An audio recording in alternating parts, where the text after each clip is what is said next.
Well, as you can see, this is the boat list that we need to get ready before we could leave and go to the Thousand Islands or Halifax. So, as you can see, I'm scrolling down here, and not all of it needs to be done, but most of it needs to be done before we could leave port and actually be, okay or not in danger of anything. So,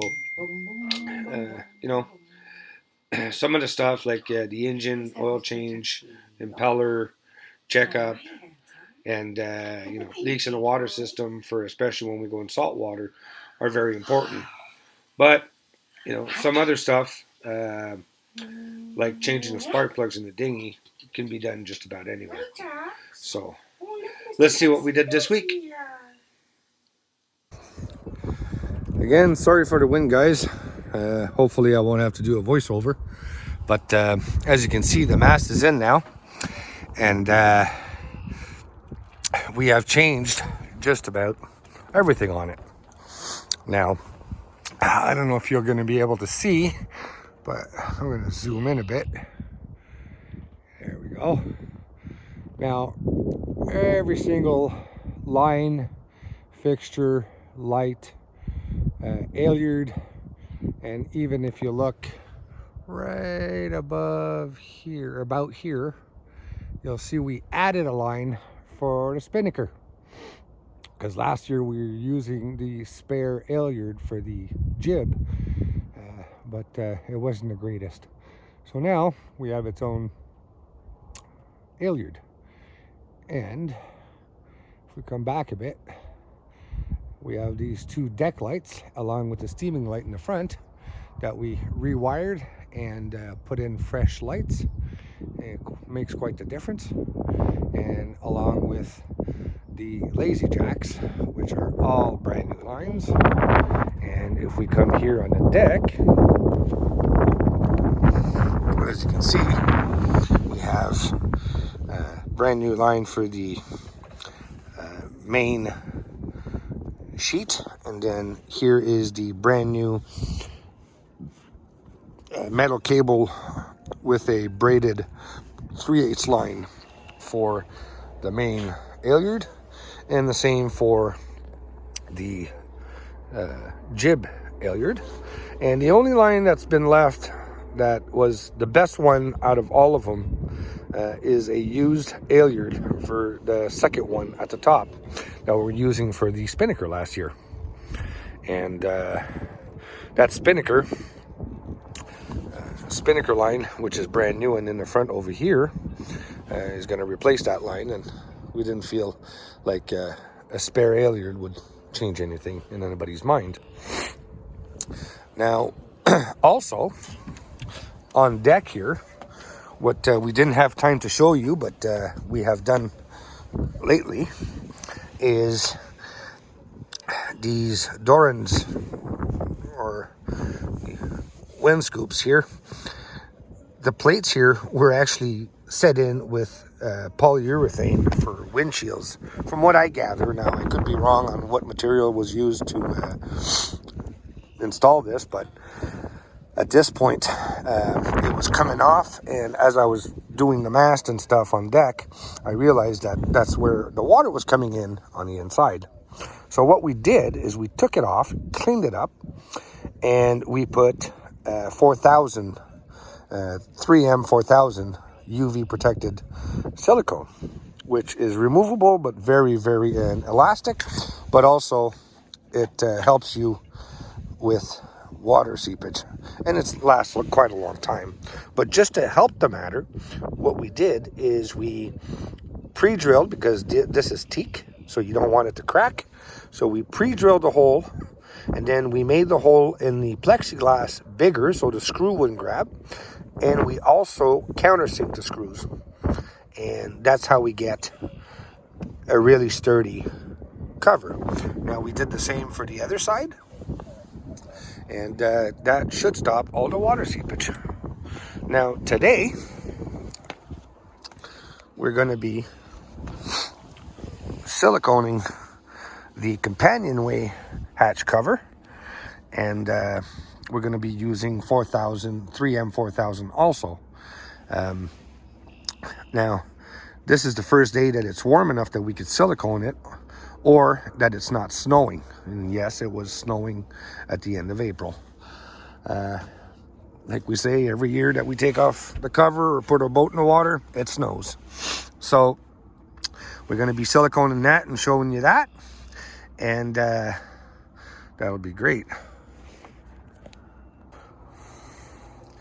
Now, with all the hurrying up and wait deal for the past week, since we decided to put the mast back on, a few things needed to be done to the canvas to be able to put it back on. Now, I'm sure you guys can see the difference. We changed the isinglass on the Dodger front window that is removable, but we haven't changed these side windows. And the reason why is we were using a Sailrite sewing machine, and apparently the material that's here is probably Strataglass or some sort, and the one that we're putting as the isinglass now would be 30 mil isinglass. And if anybody asking me why I'm not putting 40, because I want to be able to fold it, and it's easy to replace, so why not? And here you go, Mr. Kieran going to take a shower. Yes, and yes, so as I was mentioning, we managed to change this one, but we didn't change these ones in time because we couldn't put our hands on a sewing machine, or a proper sewing machine. So at some point this summer, when it's going to be nice for a day or two and we have a sewing machine available, we'll be changing these out also. For those of you that cruise, move along, and try to get Wi-Fi when you're mooring or at anchor and you get close to a marina, a hotel, or somebody's unlocked Wi-Fi to be able to get online, we know the struggle. So we have a Wi-Fi Camp Pro 2 Wi-Fi extender, which allows us to catch or log on to Wi-Fi's that are a lot further than any one component, such as an iPhone, Android phone, or computer can get to. Now, there's an antenna on top here, and I'll show you later, and or actually I'll take a picture and show you in this corner. So this YouTube that they call has a range of approximately 1 kilometer, which is great. But the USB cable that comes with the kit kind of limits the range because it is so long.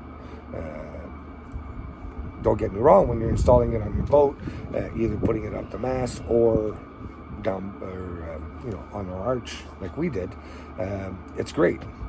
But it kind of lessens the amount of power that goes to the antenna, which the antenna is a self-feeding antenna and it's a 9 dB antenna.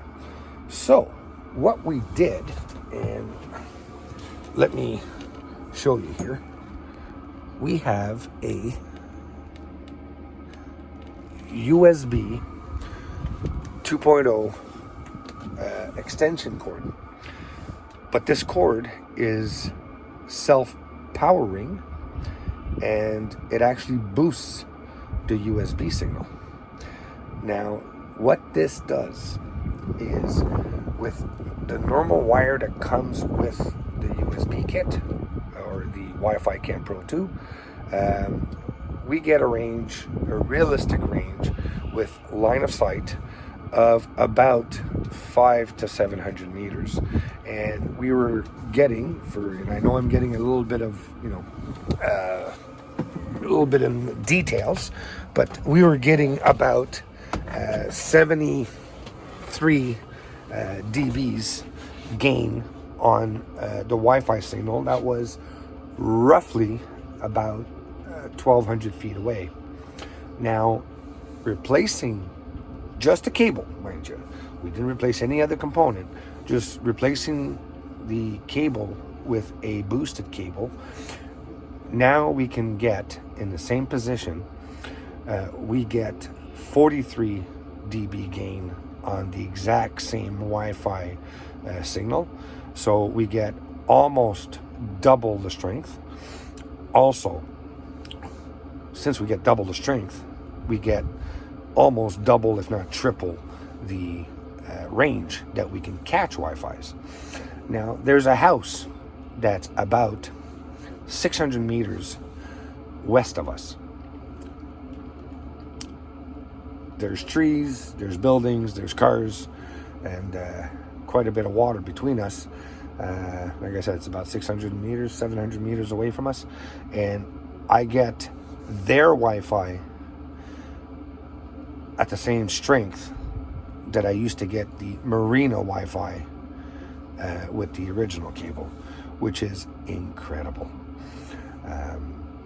So for those of you that want a bigger or longer range on your Wi-Fi extenders, I strongly suggest to double and triple look at the USB cable or the RJ, if I'm not mistaken, is 60 or 72, that goes between your antenna and your router, or your booster and then to your router, depending on which company you use and which extender you use.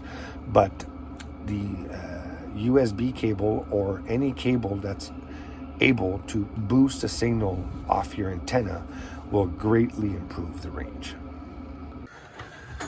So, as you can see, I changed a couple of wires around, and they still need to be tie wrapped and secured, but my Westerbeek 40 usually holds, as per the manufacturer, 5.7 liters, and on this oil vacuum pump, each line is a liter. Well, right now I'm going to say I have 3.7 liters out, if not pretty close. So that means that we've got all the oil out of it. Now, my fault. I put I ordered the wrong oil filter. So for now, we're going to have to wait. But we're going to put some good oil in here. And the oil change should be done. And then we're going to check the belt, check the output on the alternator, check the transmission and the V-drive oil levels, and a few other things, and we should be good. Well, you guys, we used to have a plastic manifold for the raw water manifold. Now, I got mad and I decided to replace it with a copper one. And as you can see, she's been replaced. Again, it needs to be secured. I have a list of stuff that needs to be secured. I'm going to go around the boat. But also, on the raw water pump, which is right here, I made a... Don't look at that hose. I know I need to replace it. It's just temporary. So while I'm making the water desalinizer or the osmosis system, I just use what I had on hand to be able to set up the system. And I will replace this garden hose. But yeah, so I made a right here. I just put a T in. So now we have a deck wash. And also, we're going to use the same pump, which is a 4.5. Sorry, it's a 3.1.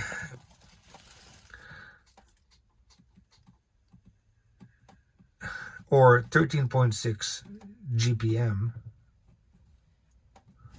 Where am I lying? No, 13.6 gallons per minute. That's going to be supplying the high pressure pump for the desalinizer. So we should have tons of pressure. And at the same time, if you see, it's running at,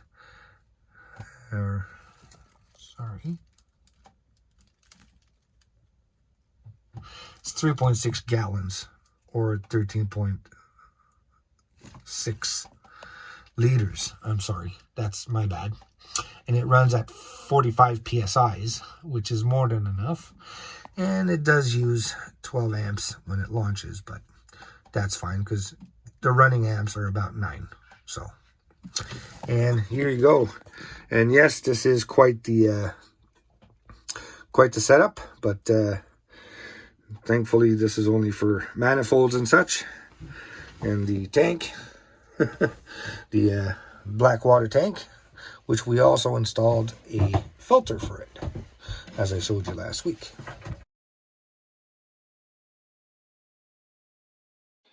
If you guys want to help us without doing much at all, please click like and subscribe, and possibly that little bell to get notifications next time we put out a video. Thanks, guys.